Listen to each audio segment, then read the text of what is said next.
You can't, you need one without the other. It's like two sides of the same coin.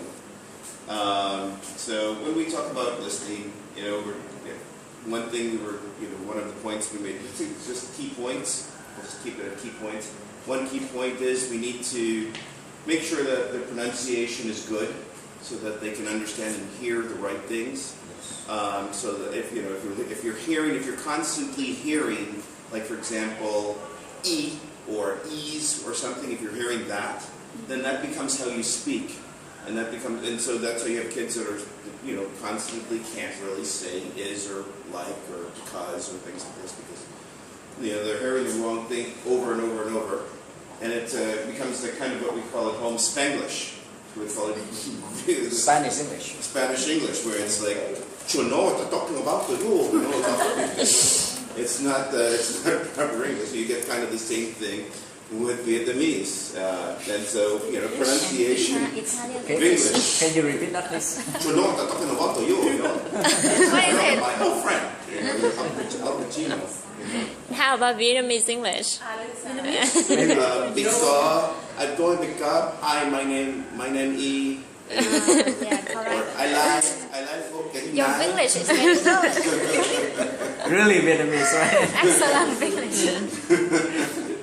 So, the pronunciation is kind of key to good listening. So if you hear right, if you're hearing the right things, then you're going to say the right things, because again, same coin, different side.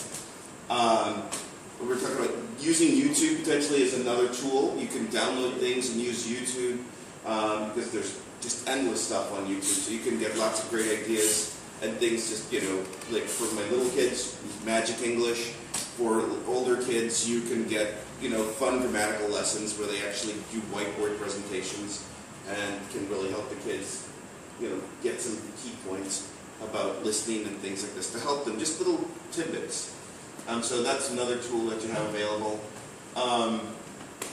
Another thing that, certainly you can do is to have, we have in the books the exercises, and this is not so much for the little kids who can't read, but for the older kids and adults. Have them read. Have multiple people read the same things, maybe 2 or 3 times, so that you're hearing, so that one, that gives everybody in class a chance to hear the dialogue multiple times, not only reading it themselves in their head, but they get to hear it. And 2, you can double up on that as, again, a pronunciation and speaking exercise. Again, 2 sides, same coin, where you can help people correct out the e and is and because and things like this, in other words, and also help with new vocabulary and things like this. So having multiple people read. Also, once you listen to the dialogues, because you have the CDs and you can listen to the dialogues about, and hear it actually played out in real time.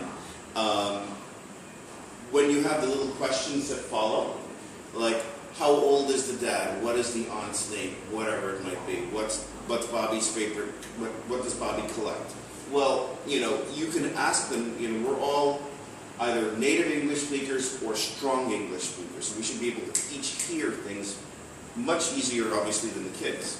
And so you can. This is a very easy way to help with the listening, because what you can do is ask them questions based upon the question that the questions aren't asking. So, for example, if it says, what is Bobby's dad's name?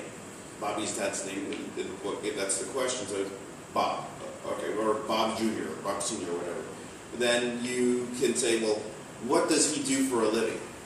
That's not a question that they ask them to think, but ask them, because then it keeps them on their toes. Are you listening? I mean, what it said that John's dad, Bob, is an engineer for this, and he drives a bus or whatever. But what does he do? So you're keeping them on their toes, asking them things that are not in the book. So one, it keeps it fresh, and helps them out with that. All right. 2, dictionary. I don't know how many of your kids bring dictionaries, but you certainly, when you read the dialogue, go back through and ask them what words don't they know out of there, and if they don't volunteer, which can be the case sometimes, you just go through and ask them certain things. Do you know what this means? And oftentimes they won't. And certainly for Kyle and I don't know Kyle's, but I certainly go back through, and if you know the American side versus the British side of things, like the word fancy came up in a thing, Where fancy for us is something special, ornate, different, as opposed to would you like? I would fancy doing this. Would you fancy doing this? It's different usage of the word. Same word, but different. So, point that out to the kids so you can help them with their listening comprehension of what's going on with different types of words and things. Videos. We'll talk about that again with YouTube videos. So